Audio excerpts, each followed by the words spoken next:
Okay, let's see if we can get this bike started. I've just put a little bit of fuel in the tank. Haven't even tried the carburetors yet, so we'll see if they're holding fuel. And then I'm going to kick-start it first of all.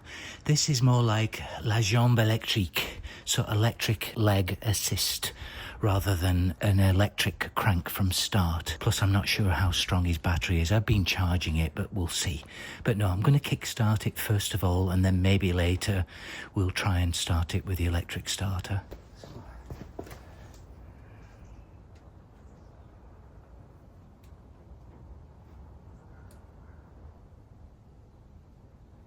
Oh, there's fuel leaking. Too much. Tickled a bit much there. It's leaking from under here, so I'm just going to tighten that up first and then I'll try again. These can take a while to bed in. Oh, this one's leaking as well. Okay, I think that's it. I'll kick it a few times first of all.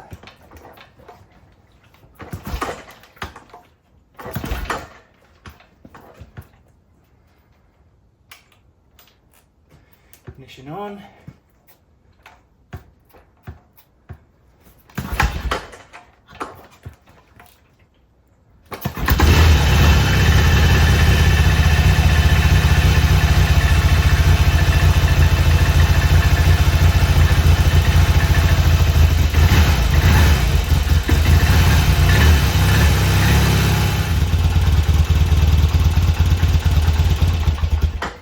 Too much fuel's leaking.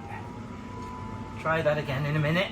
I tightened up the banjos for the fuel lines from the fuel tank, and then also the drain plugs at the bottom as well.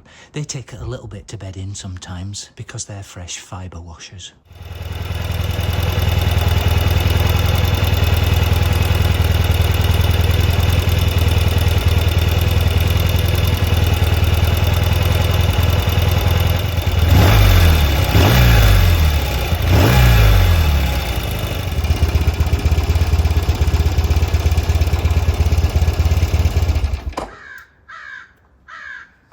Dare we try the electric starter?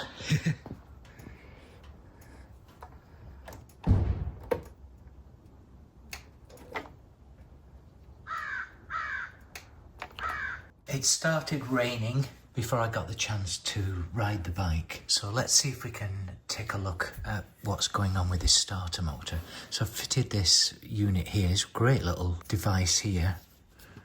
And it just attaches to the pigtail, which is the battery tender. So we've got 13.3 volts. Let me just see what that goes to when I turn on the ignition. Drops to 13.1, no problem there. Let's press the starter.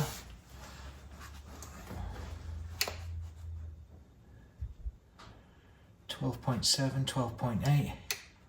It should essentially turn, so it could be the high voltage wire or the ground. So what I'll do first of all is just check that power is going to the starter motor. And I got my test lamp here, and that's touching a ground point. And let's just double check.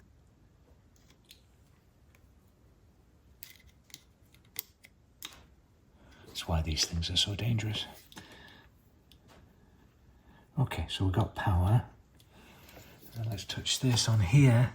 Turn the ignition on first. Nothing should happen. And then when I press the button, I should get a light. No. The plot thickens. I've removed the seat. Actually, I'm not sure I'm a big fan of these hinging seats. They sort of get in the way. So I've taken that off completely. And then I've removed, or I'm in the process of removing the battery. This is one of these lithium batteries, so it's super light. I've disconnected the fuse for now, but I'm going to take all the wires off. The power's on the negative here. And this positive is ground on these old bikes, but look at that. You can actually see the wire. This wire looks maybe like it's melted or something in the past. It looks like there's been some damage because that looks kind of melted there as well. So I don't think I can leave that. I think I'm going to replace at least this piece here that connects into there. It looks like we're getting power and the lights are coming on, the turn signals, but you know, obviously needs some work in the future. But I will do this as part of the exploration to figure out why that starter motor's not working. I suspect this is one of the wires that I'm interested in here. So I think I may have found out the culprit. Yeah, I was just going through the wires, and this power wire from the solenoid is very easy to follow. You just follow it down here. It goes under the airbox, and then it goes to the power here. On the electric starter, what I did find is that nut there was a little loose. I've tightened that up. So having said that, I thought I would follow this big fat ground wire, and that again goes under there, through there, and then under the starter to the other side. But I think you'll be a little surprised at what's on the other end. And the answer is nothing. It looks like the mounting stud that maybe went through that engine mounting plate has come loose. And it's off completely. So that was just sitting there all by itself. So I'm going to have to see if I can pull the mounting stud through so that it goes through the eyelet, not only securing the engine cradle, but securing that big fat ground wire. And I suspect that's what it is. Not only that, I think absent that being grounded, it's possibly put a lot of voltage through those little wires back up at the battery, and that's what's caused the extra strain and then caused them to melt. There's even another one underneath, also supposed to have a stud come through it with a washer and a nut. Okay, managed to get underneath and round the back and push this one forward. So this is the bottom one. This one's come off completely. You can see the impression that it had for the washer.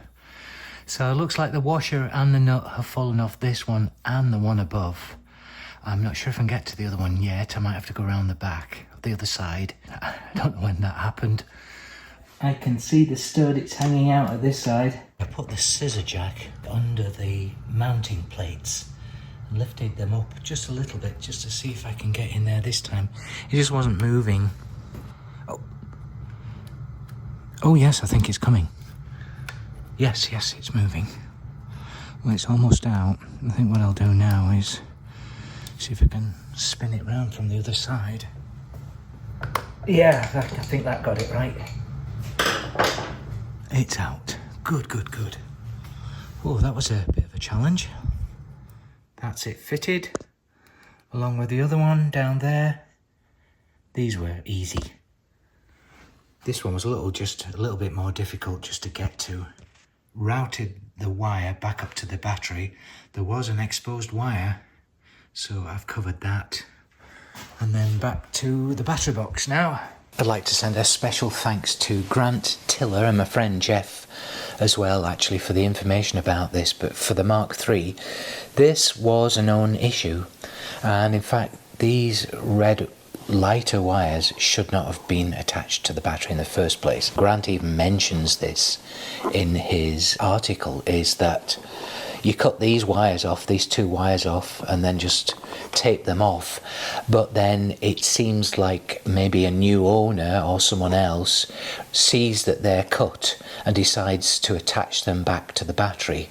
And so whenever you have a disconnect on this high voltage wire, it starts pushing through the amps through this circuit, which goes into the harness, which can cause real damage, as we can see here. So I'm hoping pushing that button didn't cause too many issues, but this looks like a very old burn. So I think Sam got lucky in this case. What I'll do, I'm just going to disconnect this, tape this up again better. The other thing I've noticed here as well is it's got one of the battery tenders fitted, and the fuse, because this is a negative power and positive ground bike, that fuse should be on the other side. the power side. So I'm just going to switch it over to the other side. And then we will see if we can get this bike cranked with the electric starter.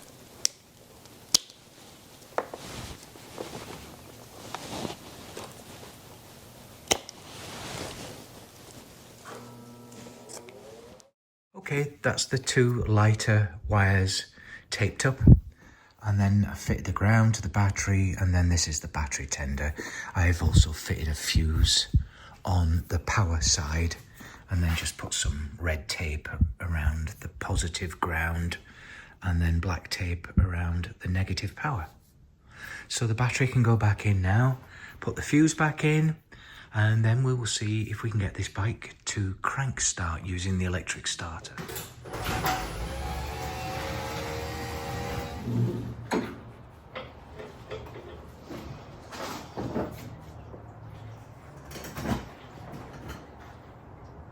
Okay, still pretty nasty weather here in Oregon, but I'm gonna kickstart it first of all. I think I've solved all the leaks, I'm not sure. Anyway, I'm gonna kickstart it first, let it warm up a little bit, and then I'm gonna try the electric start button. Nasty weather.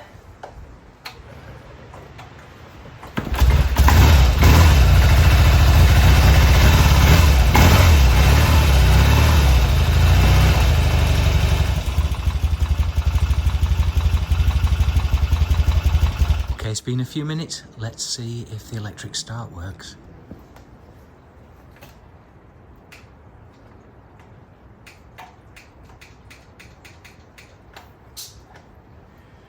It's not working. Oh dear. Okay, let's test the motor.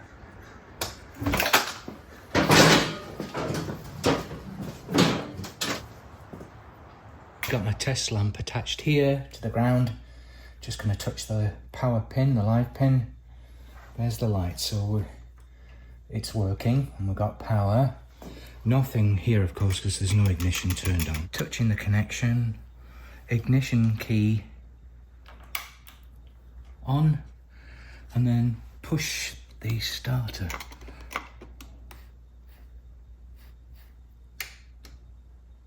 The next job is to figure out what's broken, whether it's the wire itself, the power wire that goes to the starter, or the solenoid. So I'm going to take it off here, off the frame, so that I can put some power to the starter remotely and see if it runs or not. And then we'll take a look at the solenoid.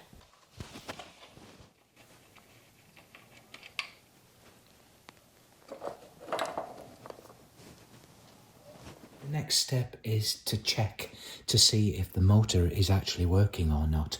So I've bypassed the solenoid. I'm just going to directly connect it to the battery.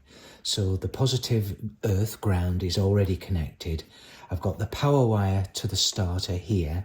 I'm going to just touch it on the battery power terminal, the negative terminal. I've taken the plugs out, no ignition is needed. And so if the motor turns, then the motor's good, and it's the solenoid. If the motor does not turn, then it's the motor that has a problem. And there may be a bit of a spark as well with this, so here goes.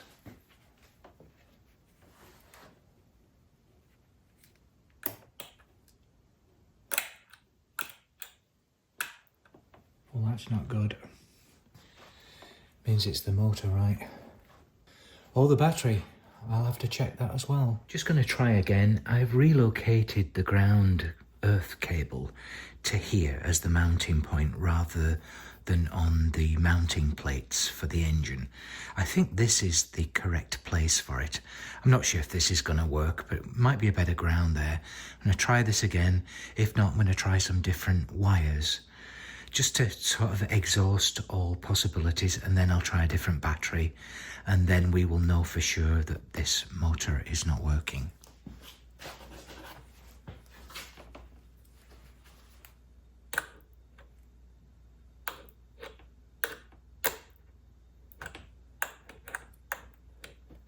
And here I'm trying again with different wires, just in case it's the wires. Oh. Bigger spark.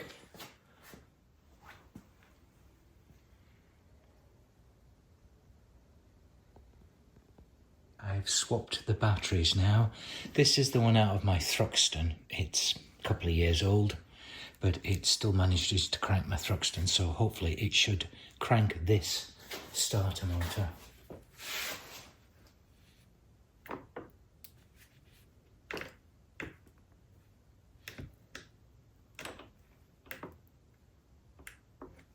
I might just try those other lighter cables. They're a bit too light, but we'll try. Here goes with the lighter wires and the other battery.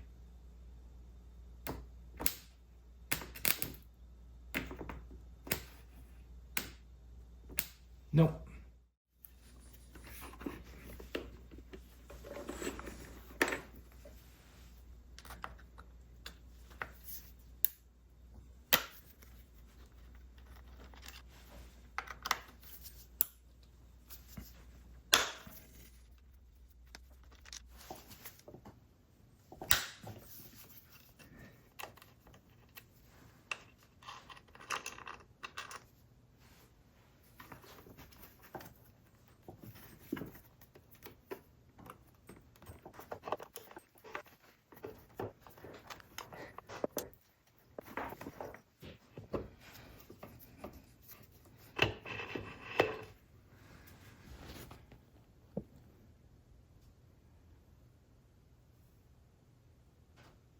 Here's the starter on the bench. It looks a little old. I've been speaking with my friend Jeff. He said he worked on this about 20 years ago, and even then it was in a little bit of a sorry state. So we'll see if we can first turn this armature. Yeah, it turns okay. It's not super free, but the teeth look okay. I'm going to put this in the vise now and see if we can get it to spin with the battery. Here's the starter in the vise. I've attached the wires. I've cleaned up all the terminals as well. They're a little dirty, and I've added the ground here with a spacer. So this is the battery of my Thruxton. Just gonna see if we can start it here on the bench in the vise.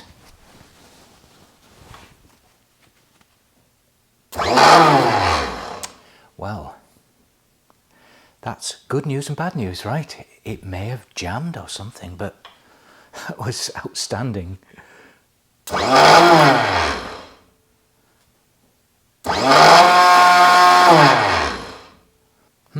Well, maybe connections, or maybe the battery. I might try the other battery. This is the lithium ion battery fitted now, and let's see if this one works.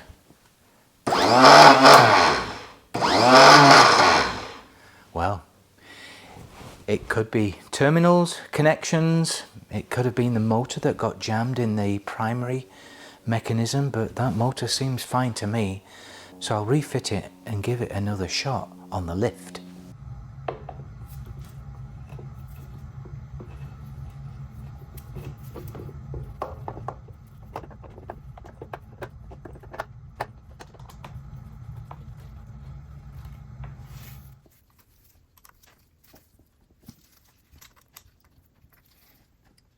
Okay, that's the motor mounted again. Let's just try again before I start refitting everything. Good. One heck of a spark that time.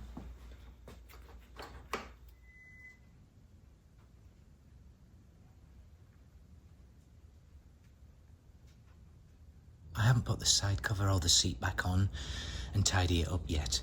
I'm just going to see if I can crank this from cold now.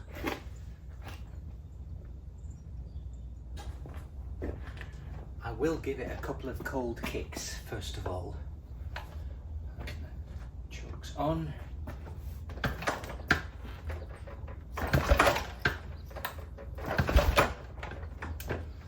Okay. Wish me luck. Off. For goodness sake. Oh, it didn't work. Let's try again.